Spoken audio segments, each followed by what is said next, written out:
My wife said, "I need space to find myself." I replied, "Call a realtor." Then I moved into the spare room, froze our cards, scheduled 3 attorney consults, documented every message, and I just smiled because her group chat test was recorded for book club. Egged on by friends, my wife staged a fake breakup to test me. One sentence from me and she fled the room in tears. I never thought I'd catch my wife rehearsing my emotional breakdown like it was some kind of performance art. But there I was, standing in my own hallway, listening to her plot the destruction of our marriage for entertainment. I'm Ryan, 32, construction project manager for a mid-sized firm in Denver. I make about $78,000 a year. Nothing spectacular, but steady work that keeps us comfortable in our 3-bedroom ranch in the suburbs. I've been with Angela for 6 years, married for 4, and until that Tuesday afternoon, I thought we had something solid.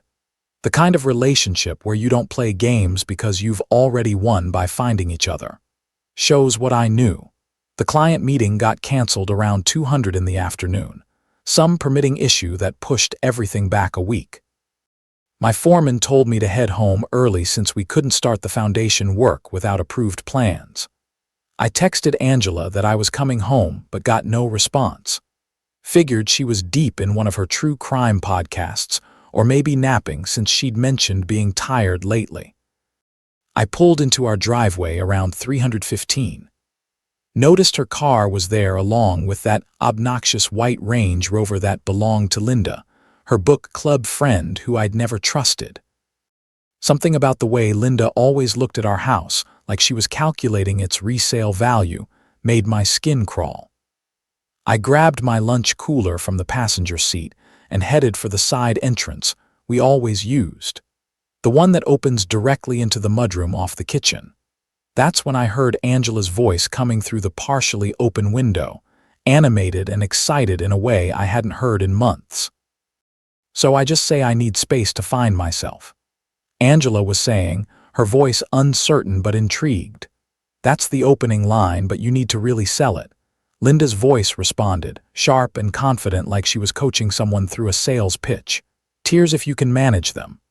Remember, we need to see if he'll actually fight for you or if he's just coasting on autopilot like most husbands." I froze with my hand on the doorknob, something cold settling in my stomach. Book club was supposed to be about discussing novels, not whatever psychological experiment they were planning. "I don't know if I can cry on command," Angela admitted.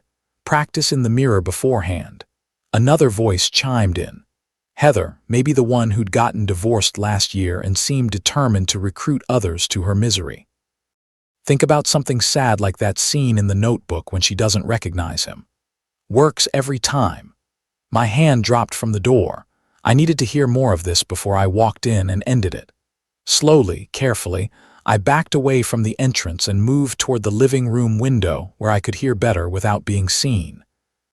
The rational part of my brain was screaming that this couldn't be what it sounded like, but the evidence kept mounting with every word. "The key is to mention couples therapy as bait," Linda continued, clearly the ringleader of this disaster. "They always jump at that because it makes them think there's hope, while he's desperately trying to fix things you barely even need fixing. Document everything. His texts, his desperate attempts to win you back, maybe even crying if you're lucky. We need content for the group chat. And honestly, Angela, it'll be good for you to see what he's really made of. What if he just agrees to separate?" Angela asked, and I could hear the nervousness creeping into her voice. "What if he doesn't fight for us?" The women laughed. Actually laughed like the idea of me not performing their expected emotional dance was absurd. "Oh, honey," Linda said with that condescending tone she probably practiced. "Men always fight when they think they're losing their domestic setup. You've been handling everything at home, cooking, cleaning, making his life comfortable. Trust me, he'll panic at the thought of having to adult on his own. We've seen it work with Jessica's husband. Remember, he bought her that ridiculous Cartier bracelet just to prove his devotion. And Mark," Heather added, "Stephanie's test got her a trip to the Maldives and a promise to finally start that family she wanted. These men need to be reminded they have to earn us, not just expect us to stick around because we said vows." I pulled out my phone, hands surprisingly steady despite the rage building in my chest. I opened the voice recorder app and started capturing this conversation, evidence of the calculated cruelty being planned in my own home. This wasn't spontaneous insecurity or legitimate relationship concerns. This was premeditated manipulation designed to humiliate me and extract gestures of devotion like I was some kind of performing seal. What about the aftermath? Angela asked, and I could hear her moving around, probably pacing the way she did when she was anxious. After he's proven himself, how do I walk it back without looking crazy? You don't walk it back completely, Linda instructed. You let him think his grand gestures save the marriage. You graciously accept his renewed commitment. You've established that you could leave any time, which means he'll work harder to keep you happy. It's relationship maintenance, Angela. Sometimes you need to shake things up to remind them what they have. My thumb pressed stop on the recording. I had enough. More than enough, actually. The casual cruelty in their voices. The way they discussed emotional manipulation like it was relationship advice from some magazine. The complete lack of regard for the damage they might cause to real marriages, to real people who actually loved each other. I backed away from the window and walked to my truck, needing distance and time to think before I confronted this nightmare. My hands gripped the steering wheel hard enough to hurt, knuckles white with the effort of not storming inside and ending this entire charade right now. But something stopped me. Maybe it was years of construction work teaching me that sometimes you need to let structures fail completely before you can rebuild them properly. Maybe it was the realization that Angela's willingness to participate in this sick game revealed something fundamental about who she'd become, or maybe who she'd always been underneath, the woman I thought I'd married. I started the engine and pulled out of the driveway, leaving Angela and her conspirators to continue planning my emotional demolition. They wanted a test. They wanted to see what I was made of. But I'd be running my own experiment now, and they wouldn't know they were participants until it was far too late to salvage what they were so casually destroying. The coffee shop 3 blocks away had parking in the back, secluded enough that Angela wouldn't spot my truck if she drove past. I needed time to think, to plan, to figure out how to respond to this betrayal without becoming the desperate emotional mess they expected. My phone buzzed with a text from Angela asking what I wanted for dinner. Such perfect domestic normally. While she was literally plotting to fake end our marriage for her friend's entertainment, I typed back that anything was fine. I'd be home around 5. Let her think everything was normal. Let her continue preparing for her performance while I prepared mine. Because if Angela wanted to test whether I'd fight for our marriage, she was about to learn exactly what I was willing to fight for. And it wasn't a relationship built on manipulation, lies, and the toxic influence of women who treated marriages like reality TV shows they could script for their own amusement. I sat in that coffee shop parking lot for 30 minutes, just processing what I'd overheard while my coffee went cold in the cup holder. The rational part of my brain kept trying to find innocent explanations. Maybe they were discussing a book plot or some hypothetical scenario, but the recording on my phone eliminated all doubt. I played it back twice, listening to my wife casually agree to psychologically torture me for entertainment, to document my pain for her friend's group chat like I was some kind of social experiment. The Angela I married wouldn't have done this. Or maybe she would have, and I'd just been too trusting to see it. I thought about confronting her immediately, walking back into that house and playing the recording for everyone, watching their faces as they realized I'd caught them. The vindication would feel good for about 30 seconds before the real damage set in. The relationship imploding in accusations and defensiveness, her friends rallying around her with excuses about how I was overreacting or taking things out of context. No, I needed a different approach. I needed to let Angela commit fully to this scheme. Let her reveal exactly who she'd become when she thought I was ignorant and vulnerable. Only then would she understand what she'd destroyed with her willingness to play games with our marriage. I pulled out my phone and started researching, typing how to document emotional manipulation and evidence for divorce proceedings into Google. I wasn't sure I wanted a divorce, but I needed to be prepared for that outcome. Needed to understand my options if Angela's test revealed that our marriage was already dead, and I just hadn't noticed the corpse yet. The articles I found painted a grim picture of relationships where one partner treated the other's emotions as toys to manipulate, where trust became a weapon instead of a foundation. By 430, I had a plan. I'd go home, act completely normal, and let Angela proceed with her theatrical breakup when she felt ready. But instead of the desperate emotional response she expected, I'd give her something else entirely.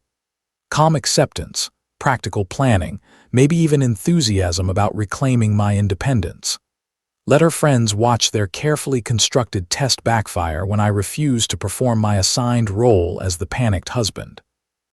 I'd document everything, every conversation, every manipulation attempt, every moment she tried to manufacture drama for her audience. And when the time was right, when she'd fully committed to this charade and realized it wasn't going the way she'd planned, I'd reveal that I'd known from the beginning. I pulled back into our driveway at 507, exactly when I said I'd be home. Linda's Range Rover was gone, her toxic influence temporarily removed from my house, but permanently embedded in my wife's willingness to betray me. I grabbed my lunch cooler and walked through the side entrance like nothing had changed, like I hadn't just spent the last 90 minutes planning the potential end of my marriage. Angela was in the kitchen, and the scene would have been touching if I didn't know the truth. She'd made my favorite meal, her grandmother's pot roast recipe that she only broke out for special occasions, and the whole house smelled like comfort and home. Her hands were trembling slightly as she chopped carrots for the salad, and I noticed her phone face down on the counter, probably full of messages from her co-conspirators asking how she felt about the upcoming performance. "Hey babe," I said, keeping my voice warm and normal. "Something smells incredible." She jumped slightly, hadn't heard me come in. "Oh, you're home. I thought I'd make something nice since it's Tuesday."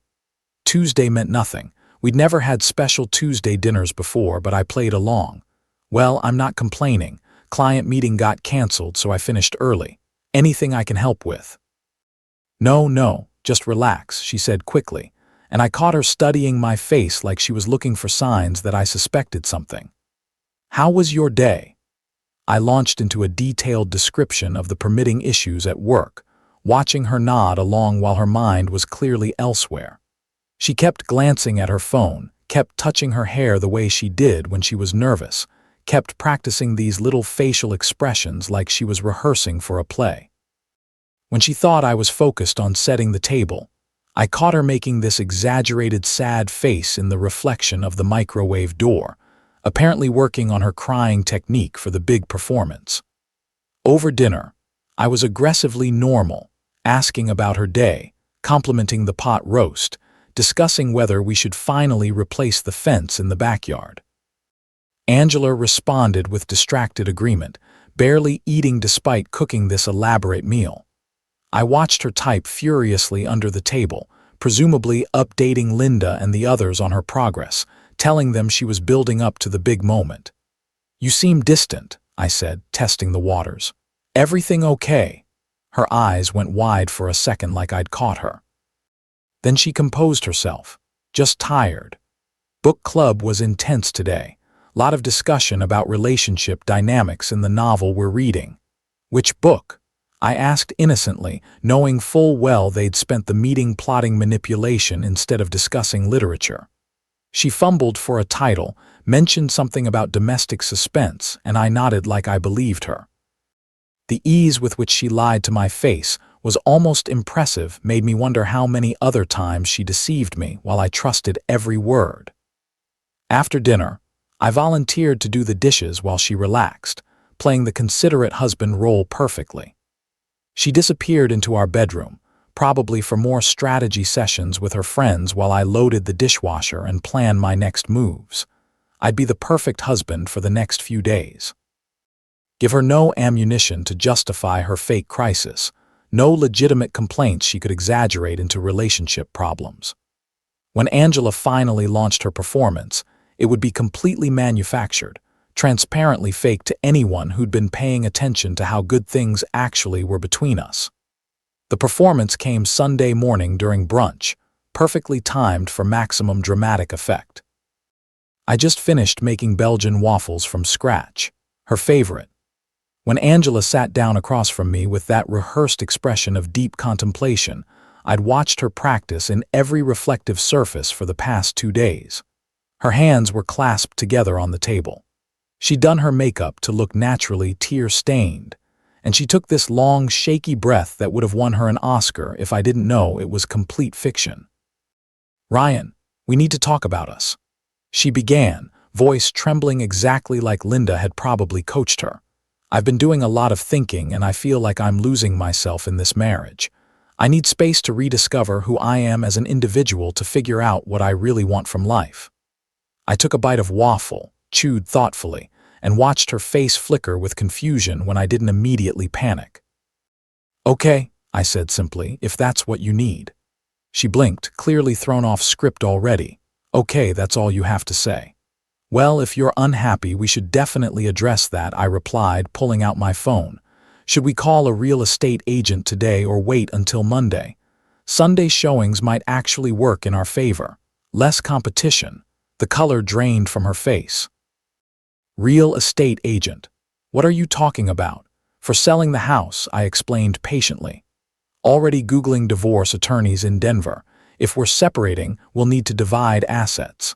The house is our biggest one. Makes sense to get ahead of that process.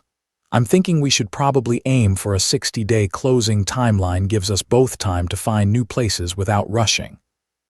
Angela's carefully constructed emotional facade was crumbling faster than I could have hoped. "You want to sell our house? You said you need space to find yourself." I pointed out, opening a spreadsheet app on my phone. "Can't really do that while we're living together, right? Let me just calculate our equity position real quick.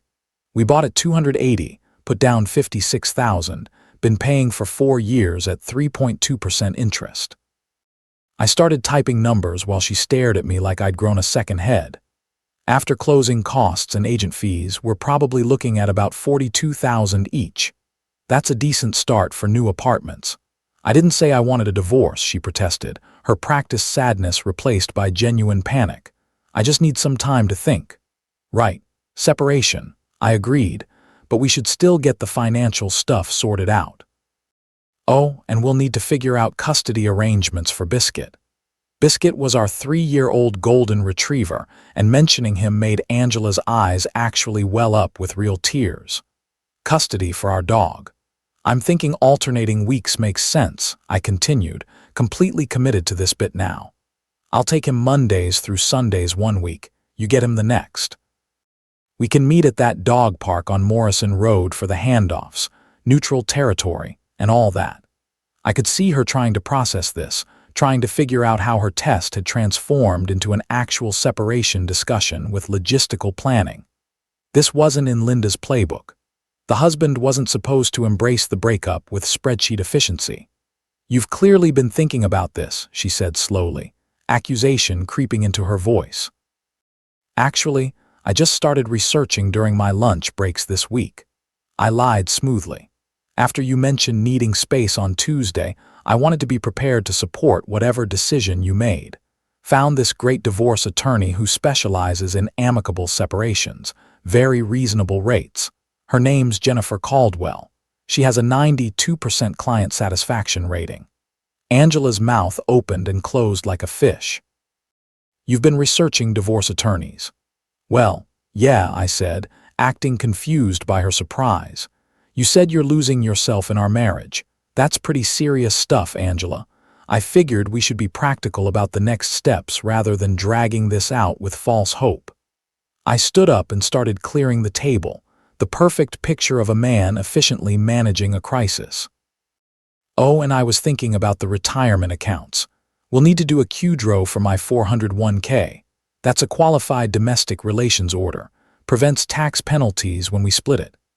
I've been contributing for 8 years, so you're entitled to half of the marital portion, probably around 38,000. Stop, Angela said, her voice breaking with real emotion now. Just stop with all the planning. This isn't what I wanted. What did you want?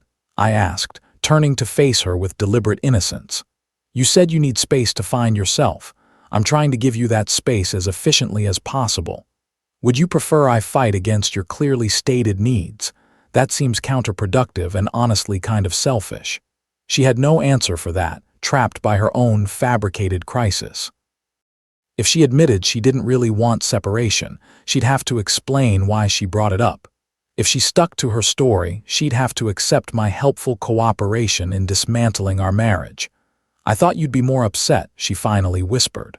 I thought we had something worth fighting for. We did have something worth fighting for, I agreed. Past tense. But you just told me you're losing yourself in it. That you need to rediscover who you are without me. I'm not going to beg you to stay in a situation that makes you unhappy, Angela. I have too much respect for both of us to do that pathetic, desperate husband routine. I watched that land, watched her realize that her test had backfired completely. She wanted me to fight to prove my devotion through dramatic gestures and emotional breakdowns.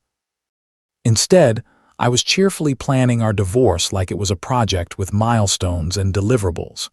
Maybe we could try couples therapy first, she suggested desperately, and I almost laughed at the predictability. There was Linda's bait suggestion right on schedule. We could work through this together, figure out how to help me find myself while staying married. Throwing good money after bad, I said with a sad smile. You've clearly already checked out emotionally, Angela. Therapy only works when both people actually want to stay married. Would you rather we waste thousands of dollars and 6 months of sessions just to arrive at the same conclusion? That seems cruel to both of us.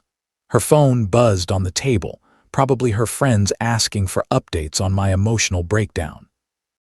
Instead, they were going to get a very different story about the husband who enthusiastically embraced the separation their manipulation scheme created. I need to think about this, she said, standing abruptly. No rush, I replied. Take all the time you need. I'm going to start boxing up my stuff for the spare bedroom. Figured I'd move in there until we sort out the house situation. Gives us both some immediate space. Over the next week, I committed to my role as the supportive husband of separation with Oscar-worthy dedication. I moved my clothes to the spare bedroom, set up a temporary living space with my laptop and books, and even hung a few pictures on the walls like I was settling in for the long haul. Every morning, I'd cheerfully update Angela on my apartment hunting progress over coffee, showing her listings for one-bedroom places near work that had reasonable rent and allowed dogs for alternating custody weeks. This one has a nice balcony for Biscuit, I'd say, swiping through photos on my phone, and it's only a 15-minute drive to the handoff location we discussed. Very convenient for both of us. Angela would stare at me like I'd lost my mind. Her coffee cup frozen halfway to her lips. She'd stopped eating much, I noticed, probably because her appetite disappeared along with her confidence in this manipulation scheme. The desperate attempts to walk back her decision started on day 3. Maybe I was too hasty about needing space, she suggested during dinner, pushing food around her plate. What if we tried a romantic getaway instead? Just reconnect. Remember why we fell in love. I looked up from my meal prep containers. I'd started batch cooking for one to save money in my upcoming bachelor life. A vacation together when you just said you need space from me. That's contradictory, Angela. Besides, I already put a hold on our joint credit cards. Didn't want any unexpected charges during the asset division process. You froze our credit cards. Her voice went up an octave. Not froze, just put a hold pending our separation agreement, I corrected. My attorney suggested it as a protective measure. Don't worry, I transferred your half of our checking account to your personal account. Should be about $6,000. That'll cover expenses until we finalize everything. The panic in her eyes was delicious. This wasn't how the test was supposed to go. I was supposed to be the desperate one, not her. What if we renewed our vows? She tried the next day. voice trembling with genuine desperation now, like a fresh start, reaffirming our commitment to each other. "Spend money on a ceremony for vows you already broke?" I asked, genuinely curious about her logic. "That seems wasteful, Angela. You clearly stated our marriage is making you lose yourself." "I'm just respecting that truth. Why would I trap you in something that makes you unhappy?" She had no answer, just retreated to her bedroom. Now I guess. And I heard her on the phone with her friends. The conversations were heated, whispered arguments about how this wasn't supposed to happen, how I was supposed to be fighting for her, not cheerfully dismantling our life together. I took Biscuit for long walks during these calls, giving her privacy to panic with her co-conspirators. By day 5, I'd scheduled consultations with 3 different divorce attorneys, carefully leaving the appointment confirmations on the kitchen counter where Angela would see them. I'd also started openly browsing furniture for my future apartment, asking her opinion on whether I should go with the gray couch or the navy one for my new bachelor pad. "The gray is more versatile," I explained, showing her the options on my tablet. "But the navy might make the space feel more masculine, more like a fresh start." "You know, I don't want to help you decorate your apartment," she snapped, the first real anger breaking through her manufactured sadness.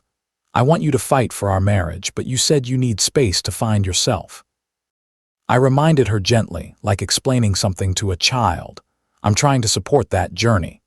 Angela, would you prefer I be one of those controlling husbands who ignores their wife's clearly stated needs? That seems pretty toxic." The trap was perfect. Anything she said now would contradict her original performance. If she admitted she didn't really need space, she'd have to explain why she lied. If she insisted she did need it, she'd have to accept my helpful cooperation in providing that space permanently.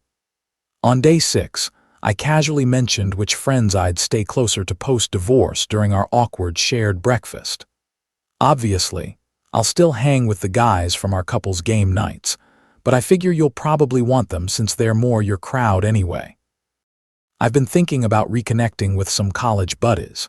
Maybe join that adult soccer league Dan keeps inviting me to." "You're dividing up our friends already." Angela's voice cracked. "Just being practical," I said, spreading peanut butter on my toast with careful precision. "Divorce gets messy when people try to maintain the same social circle. Easier if we establish separate groups now, avoid awkwardness later." I watched her face crumple, watched the reality of actual consequences sink in.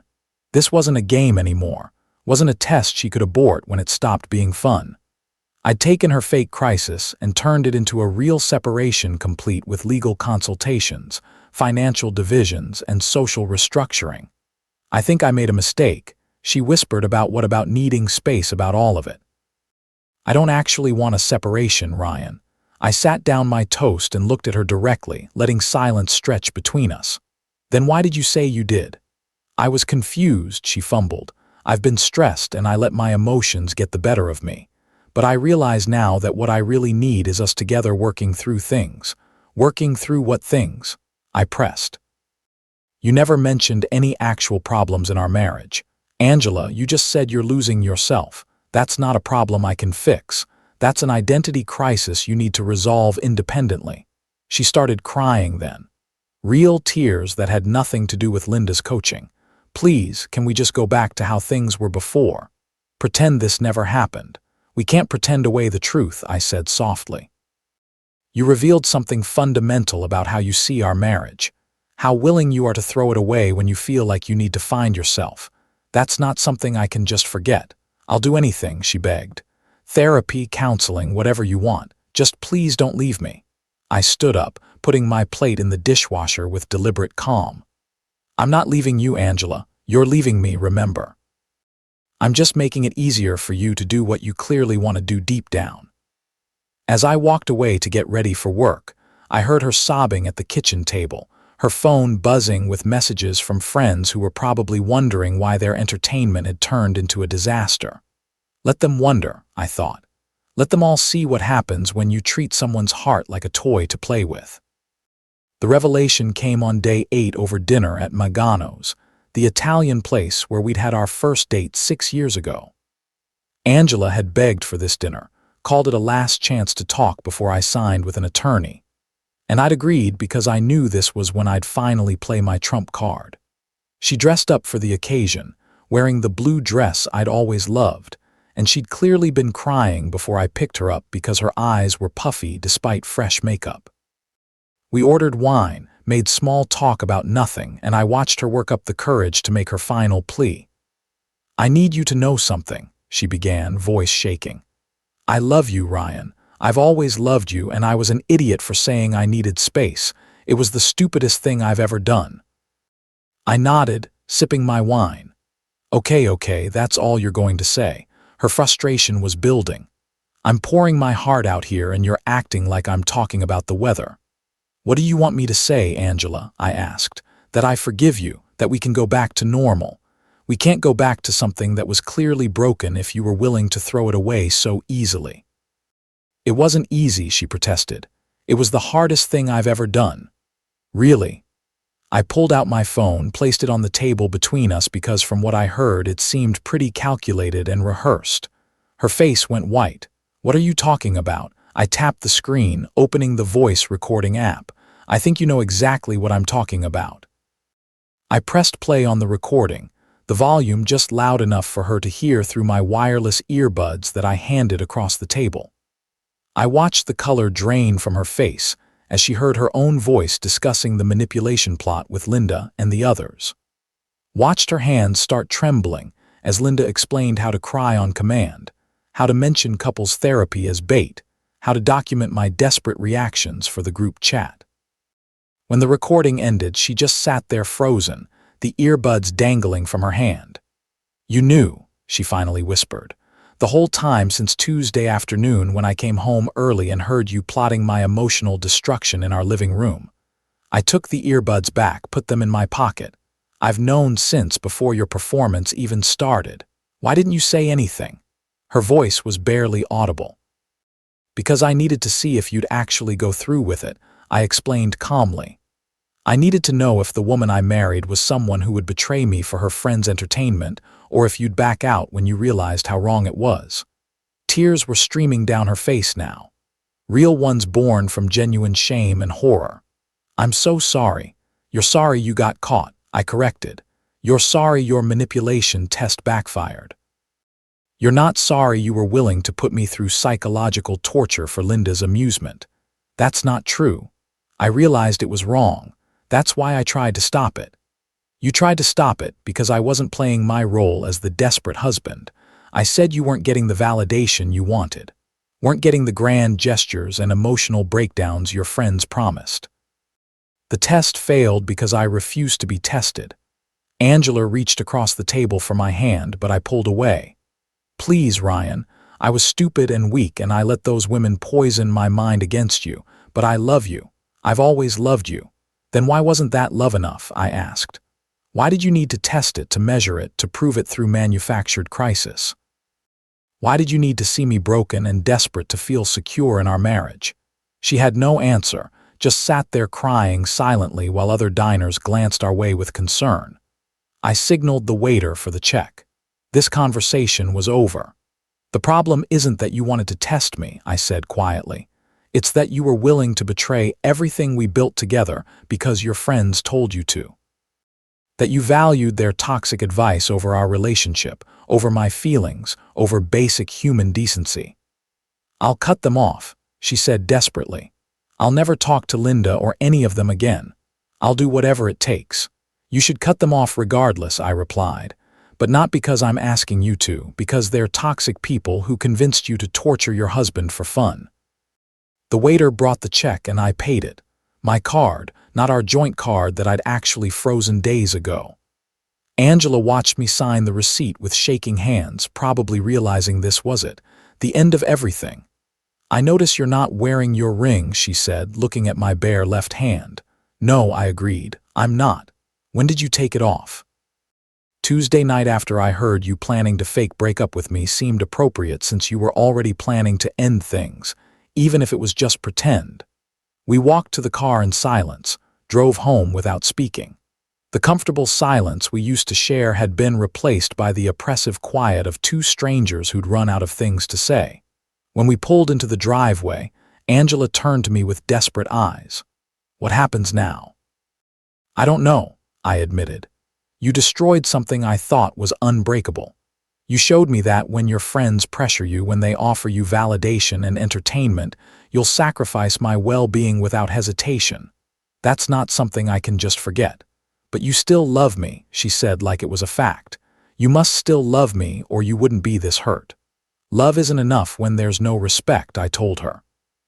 "And Angela, you showed me exactly how little you respect me when you agreed to make our marriage into a reality show for your book club." I got out of the car, headed for the house, leaving her sitting in the passenger seat. Through the rear view mirror I'd angled before we left, I could see her crying, shoulders shaking with the weight of what she'd destroyed. Let her feel a fraction of what she planned to put me through. Let her understand the cost of treating love like a game. The book club met every third Thursday at Linda's pretentious McMansion in Cherry Creek, and this month's gathering was happening in 2 days. I knew because Angela's phone still synced calendar notifications to our shared tablet, and I'd been planning my appearance for over a week. She didn't know I was coming. Nobody did, but it was time to expose this manipulation scheme to everyone who'd participated or enabled it. I recruited my buddy Marcus from work to drive me, told him the whole story, and watched his face go from disbelief to rage on my behalf. "Bro, that's psychotic," he said. "They were literally coaching her to emotionally abuse you for entertainment and documenting it for their group chat." I added like I was some kind of social experiment. Thursday evening, I showed up at Linda's house at 7:15, right when the wine would be flowing and inhibitions would be lowered. Marcus waited in the car, engine running in case things got heated and I needed a quick exit. I could hear laughter through the front door, the sound of women who thought they'd gotten away with something clever. I rang the doorbell, heard the laughter stop, heard footsteps approaching. Linda opened the door, her face shifting from hostess smile to confusion when she saw me. "Ryan, what are you doing here?" "Evening, Linda," I said pleasantly. "Mind if I join book club tonight? I've got something to share that I think everyone will find interesting." Behind her, I could see the living room full of women, Angela among them looking absolutely horrified. The color had drained from her face and she was half standing from the couch like she might run. "This is a private gathering," Linda started, but I was already stepping inside. "I insist." The room went silent as I walked to the center, pulling out my tablet. 8 women stared at me with varying expressions of confusion, concern, and in Angela's case, pure terror. I recognized most of them, book club regulars who probably all knew about the manipulation scheme. "Ladies," I began, my voice calm and professional, like I was presenting at a work meeting. "I'm here tonight because I recently discovered that this book club has been engaging in some activities that have nothing to do with literature." "You need to leave," Linda said, trying to regain control. "Not until everyone hears what I have to say," I replied. "See, 2 weeks ago, I came home early and overheard a very interesting conversation. My wife, Angela, with coaching from several of you, was planning to stage a fake breakup to test my devotion. I pulled up the recording on my tablet. I've documented everything. The initial planning session, the group chat messages where you mocked my expected desperation, even the escalation strategies you suggested when the test didn't go as planned. I started playing the recording through the tablet speaker, watching faces go pale as they heard their own voices discussing the manipulation. Linda's smug confidence crumbled. Heather tried to grab for my tablet, but I stepped back. Other women looked genuinely shocked, clearly not part of the inner circle that had planned this. "This is harassment," Linda sputtered. "You're invading our privacy." "Privacy," I laughed. "You plan to invade my emotional privacy to manufacture a crisis in my marriage for your entertainment and document my pain for your group chat. But I'm the one harassing you." I turned to address the room. "How many of you knew about this? How many participated in coaching Angela to psychologically torture her husband?" Silence. Then slowly 3 hands went up besides Lindy's. Angela, Heather, and a woman named Tiffany who I'd always thought seemed nice. The others looked genuinely appalled. And how many of your husbands have been subjected to similar tests? I asked. The reactions told me everything. Two women, Jessica and Stephanie, exchanged guilty looks. Another, Michelle, suddenly became very interested in her wine glass. Let me guess, I continued. Jessica, your husband bought you that Cartier bracelet after you tested him. And Stephanie, that Maldives trip was his desperate attempt to prove his devotion after you manufactured some crisis. Jessica's face went red. That's none of your business. It became my business when you used it as a success story to encourage Angela. I shot back. I looked around the room at the husband's absent faces in the family photos on Linda's walls. Your partners deserve to know what you've been doing. They deserve to know that their wives see them as atoms and entertainment, not as human beings worthy of respect. This is ridiculous. Linda tried again. We were just giving relationship advice. Advice. I pulled up screenshots from their group chat on my tablet. The ones Angela had left open on her laptop during one of her panic strategy sessions. Let's see. Here's Heather saying, I love watching men squirm when they think they're losing us.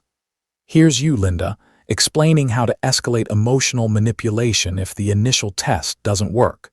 And here's Tiffany suggesting Angela document my crying for leverage in future arguments. The room erupted. Women who hadn't been part of the scheme started demanding explanations. Michelle's friend Karen turned to her. Is this what you did to David last year? The whole I need to find myself speech. Michelle's silence was answer enough. I turned to Angela, who was crying silently on the couch. Tell them, I said. Tell them how it felt when your manipulation backfired. When I enthusiastically helped you plan our divorce instead of begging you to stay. He knew the whole time, Angela whispered. He heard us planning it and he just let me destroy everything. The betrayal cut both ways now, and watching her face the social consequences felt like justice. Several women were already gathering their things, shooting disgusted looks at Linda's inner circle. You're all toxic, one woman said. Later, I learned her name was Rebecca. I thought this was about supporting each other, not playing psychological games with our marriages. Wait, Linda called out as women started leaving. You're overreacting. This is just how modern relationships work. You have to keep men on their toes by emotionally abusing them. Rebecca shot back by treating them like they're less than human. That's not relationship advice. That's sociopathic. I watched the book club implode, women taking sides, friendships ending in real time. Angela sat frozen, watching her social circle collapse because of her choices. The women who'd participated in the scheme were being ostracized by those who hadn't, and several people were pulling out phones to call their husbands with confessions and apologies. I'm seriously considering divorce, I announced into the chaos. Not because of the test itself, though that was cruel enough, but because Angela chose peer pressure over our marriage. She chose Linda's toxic validation over my well-being. She chose to be someone I don't recognize. Linda tried one last time to regain control. Get out of my house. Gladly, I said, heading for the door. But know that I've sent copies of everything to every husband whose wife participated in this scheme. They deserve to know what their partners think of them. As I walked out, I heard Angela call my name, desperate and broken. I didn't turn around. Marcus was waiting in the car, engine running like I'd asked. How'd it go? He asked as I climbed in. Better than expected, I replied. Though I think I just ended several marriages besides my own. Good, Marcus said firmly. People who treat love like a game deserve to lose. We drove away from Linda's house, leaving chaos in our wake. My phone started buzzing with messages almost immediately. Angry texts from Linda calling me horrible names. Desperate pleas from Angela begging me to come home. Even a few thank you messages from husbands who'd apparently just learned what their wives had done. I silenced them all and focused on breathing, on processing what I'd just done. The vindication felt good, but underneath it was still the pain of betrayal, still the knowledge that my marriage was probably over. Angela had made her choice when she decided to play games with our relationship, and I'd made mine when I decided to expose the truth to everyone who needed to hear it. Angela was waiting when I got home, sitting on the front steps like a ghost haunting her own life. Her face was blotchy from crying. Mascara streaked down her cheeks and she looked smaller somehow, diminished by the consequences of her choices. I walked past her toward the door, but she grabbed my arm. "Please, Ryan, we need to talk about what happens next." I looked at her hand on my sleeve, then at her desperate eyes. "What happens next is up to you," I said. "You've destroyed the foundation of our marriage. Whether we rebuild or not depends entirely on whether you're willing to do the actual work." "I'll do anything," she said immediately, the same promise she'd made before. But this time felt different, heavier with genuine understanding of what she'd lost. I sat down on the steps beside her, maintaining distance between us. "Here's what has to happen if we're even going to attempt to save this," I began. "First, you cut off all contact with Linda, Heather, Tiffany, and anyone else who participated in that manipulation scheme. Block them on everything. No exceptions." She nodded frantically. "Done. I never want to see any of them again." Second, individual therapy, not couples therapy. Individual. You need to figure out why you're so easily influenced by toxic people. Why you chose their validation over our marriage. "I'll find someone tomorrow," she promised. "I'll go twice a week if you want." Third, complete financial transparency. You give me access to everything, every account, every credit card, every purchase. You've broken my trust. You need to earn it back through total honesty. Her face fell slightly at that, but she agreed. Whatever it takes. Fourth, you write apology letters to every couple affected by this scheme, not just to the wives you manipulated with, but to their husbands who were being tested without consent. You own what you did publicly. "That's humiliating," she whispered. "Not as humiliating as what you planned to do to me," I countered. "You wanted to document my pain for entertainment. This is you taking accountability for participating in that cruelty." She was quiet for a long moment. "And if I do all of this, we'll stay together." "If you do all of this, I'll consider whether staying together is even possible," I corrected. "I make no promises, Angela. You shattered something fundamental between us." "These conditions are the bare minimum for me to even think about reconciliation." "How long?" she asked. "How long until you know? Maybe a year. However long it takes for you to prove through consistent actions that you've actually changed, that you're someone I can trust again." I stood up, headed for the door. "And Angela, if I catch you in contact with any of those women, if you miss a single therapy session, if I find out you're not being completely honest about anything, we're done immediately. No second chances." The first week was brutal. Angela blocked her entire friend group, went from a social butterfly to essentially isolated except for work. She found a therapist who specialized in peer pressure and toxic relationships. Started sessions 3 times a week instead of the twice I'd required. She wrote those apology letters, each one genuine and painful, taking full responsibility without making excuses. I read them before she sent them, made her rewrite 2 that still tried to shift blame. Watching her face the consequences of her actions was satisfying in a grim way, but it didn't heal the wound she'd created. I still moved through our house like we were roommates, still slept in the spare bedroom, still kept emotional walls firmly in place. She'd cry sometimes when she thought I couldn't hear, which was often since I could hear everything through our thin walls. 1 month in, her therapist requested a joint session. Dr. Patterson was a no-nonsense woman in her 50s who didn't sugarcoat anything. "Angela's been doing the work," she told me directly. "She's confronting some deep insecurities about self-worth and belonging that made her vulnerable to manipulation. But Ryan, you need to decide if you're actually open to reconciliation or if you're just punishing her." "I'm protecting myself," I replied. "There's a difference." "Is there?" Dr. Patterson challenged. "Because from what Angela describes, you're holding the possibility of reconciliation over her head while refusing to engage emotionally. That's its own form of manipulation." That hit harder than I expected. Was I being cruel by making her jump through hoops while keeping my heart locked away? "She tried to psychologically torture me for her friend's entertainment," I said. I think I'm entitled to some protection." "Absolutely," Dr. Patterson agreed. "But at some point, you need to decide if you're healing or just inflicting reciprocal pain. Angela can't prove she's changed if you never give her the opportunity to be trusted again." 3 months in, Angela had transformed in visible ways. She'd lost the nervous energy that came from constantly seeking external validation. She'd started painting again, something she'd given up years ago.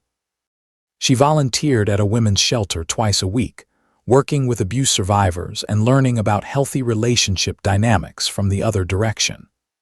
The apology letters had actually helped repair some of the damage to other marriages, with several couples reaching out to thank her for the wake-up call that led them to therapy. I started seeing glimpses of the woman I'd married, the one I'd fallen for before Linda's toxic influence. 6 months after that disastrous book club meeting, I came home to find Angela in the kitchen cooking dinner like she used to. But something was different. She wasn't doing it desperately trying to win me back. She was doing it because she wanted to, humming along to music content in her own space. "Smells good," I said, surprising both of us by actually engaging. She turned, gave me a small smile. "Chicken piccata. I know it's your favorite, but I made it for me too. Trying to remember things I enjoy doing, not just things I do to please others." That night, we ate dinner together at the table instead of in separate rooms. We really talked about her therapy insights, about my struggle to trust again, about whether we could build something new from the ruins of what she destroyed. "I don't know if I can ever forget what you did," I admitted. "I wouldn't want you to," she replied. "I need to live with the consequences of my choices. But maybe we can build something where that betrayal is part of our history instead of our entire story." 1 year after the fake breakup scheme, we were in a different place. Not back to where we were, that innocent trust was gone forever. But we'd built something new, more honest, more resilient. Angela had maintained every single condition I'd set: no contact with her toxic former friends, consistent therapy, complete transparency, ongoing accountability. I'd slowly let my walls down, testing whether the changes were real. We'd gone to couples therapy, worked through the trauma together. I'd moved back into our bedroom, though some nights I still struggled with memories of her betrayal. The ring went back on my finger 6 months ago, though I'd made her understand it could come off again if she ever broke my trust. She accepted that, understood that some damage leaves permanent scars. Linda's book club dissolved completely. Several marriages ended, others rebuilt like ours. Angela became an advocate against relationship manipulation, speaking at therapy groups about the damage caused by toxic friend dynamics and peer pressure in marriages. She used her shame as fuel for helping others avoid the same mistakes. I never fully healed from the betrayal, but I learned to live with the scar tissue. Angela proved through consistent action over time that she genuinely changed, that the woman who'd agreed to torture me for entertainment was gone, replaced by someone who understood the sacred responsibility of loving someone. Our marriage survived, but it was different. Harder one, more honest, built on brutal truth instead of blind trust. Some nights I still wondered if I should have walked away completely, if staying was strength or weakness. But watching Angela work every single day to be worthy of a second chance, seeing her transform pain into purpose, I knew I'd made the right choice for us. Not every betrayal deserves forgiveness, but some people genuinely learn from their mistakes. Angela spent a year proving she was one of them, and I spent a year learning that love isn't about never being hurt. It's about deciding what you're willing to heal from together. The fake breakup test destroyed our old marriage.